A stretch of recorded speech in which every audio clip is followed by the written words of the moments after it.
The 1990s was the era of the footballing forward. Some of the most notorious and influential marksmen came to prominence during the decade, with the likes of Alan Shearer, Jurgen Klinsmann, George Weah, and the almighty Ronaldo, all staking their claim on the sport as the very best in the world at that time. However, there is one name which instilled more fear in opposition defenders than any other. Oh, that's a good run. Beautiful goal.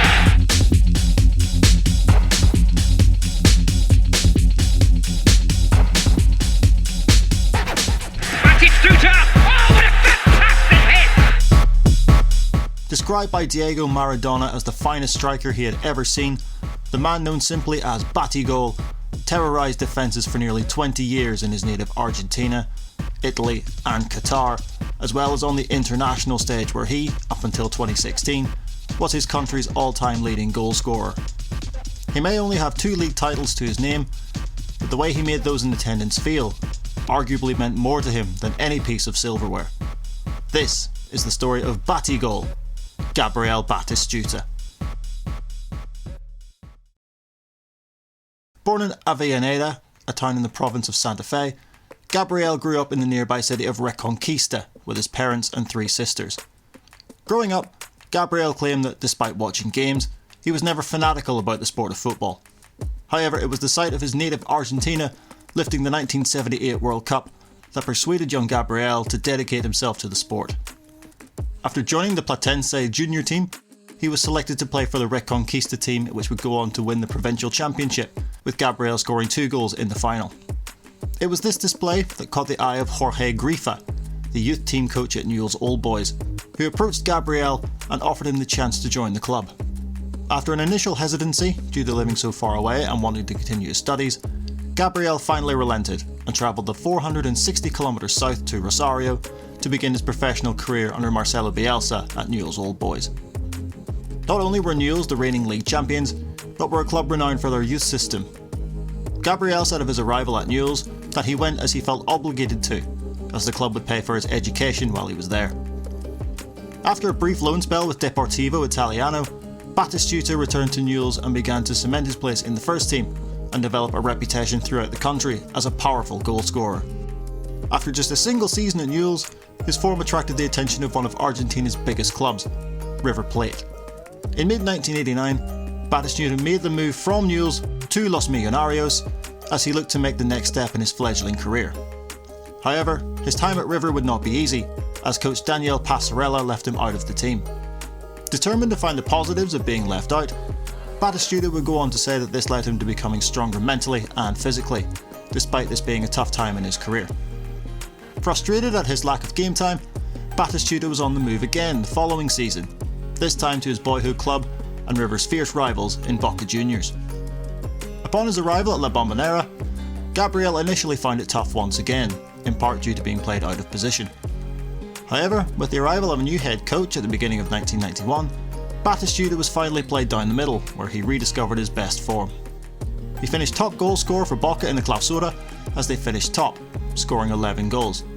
However, they would lose the Primera División title in a playoff to his former club Newell's Old Boys, who had won the Apertura. Following his first league campaign at Boca, Batistuta was selected to play for Argentina at the 1991 Copa America.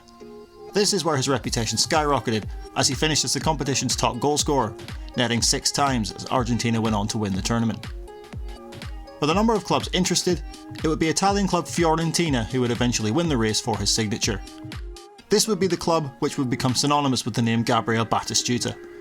In his debut season for La Viola, Batistuta found the net on 13 occasions, as Fiorentina finished 12th in Serie A. However, the following season saw Fiorentina relegated to Serie B, despite Batistuta contributing 16 league goals. Following their relegation, it was thought by many Fiorentina fans that their star man would move on to pastures new.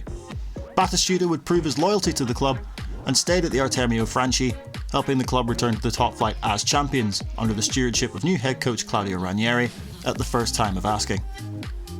Back in Serie A for the 1994-95 season, Batistuta finished top goalscorer in the league with 26 goals, as well as breaking a 32-year-old record held by Ezio Pascuti by scoring in 11 games in a row at the start of the season.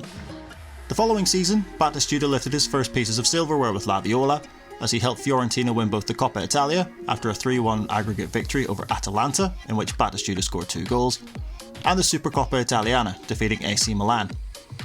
As was the case throughout his career, there was major interest in Batistuta from Europe's elite clubs. However, he chose to stay with Fiorentina due to his love for the club and the challenge of winning trophies with a side seen as underdogs. To tell you the truth, that didn't interest me much. Although there were titles, they were easy to win. They didn't have to fight hard to win them, or even extend themselves slightly. One title with Fiorentina is worth 10 with Milan or Juventus. During this time, Batistuta had already played in his first of 3 World Cups in 1994. In his tournament debut, he scored a hat-trick in Argentina's opening game against Greece. However, his performance would be overshadowed by the aftermath of Diego Maradona's drug test, which saw the Argentinian legend expelled from the competition. Despite this, Argentina progressed to the knockout stages where they were eliminated by Romania, despite Batistuta scoring from the penalty spot early on in the game. Back in Florence, the 1996-97 season was a disappointment for Batistuta, as Fiorentina finished a lowly 9th in Serie A, as well as losing the Cup Winners' Cup semi-final against eventual winners Barcelona.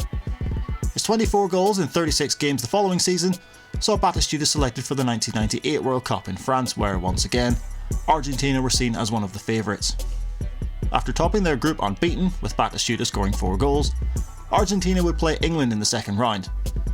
In a match packed with incident and controversy, it would be a penalty shootout which would decide the game, with Argentina eventually breaking English hearts to progress. However, the Argentinians would be eliminated in the quarter-finals against the Netherlands due to an iconic last-minute winner from Dutch talisman Dennis Bergkamp. Once again, Argentina had fallen short, despite Batistuta scoring 5 goals throughout the tournament. Despite his love for the club and his explosive goal-scoring exploits, Batistuta was entering his 30s at the turn of the millennium, and had to seriously consider whether he would ever win a league title.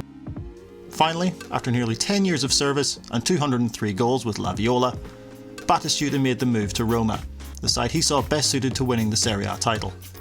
The move was the highest fee ever paid for a player over the age of 30, until Leonardo Bonucci's move to AC Milan in 2017. Despite being happy to have joined the Giallorossi, he knew that he would have to face his former club throughout the season.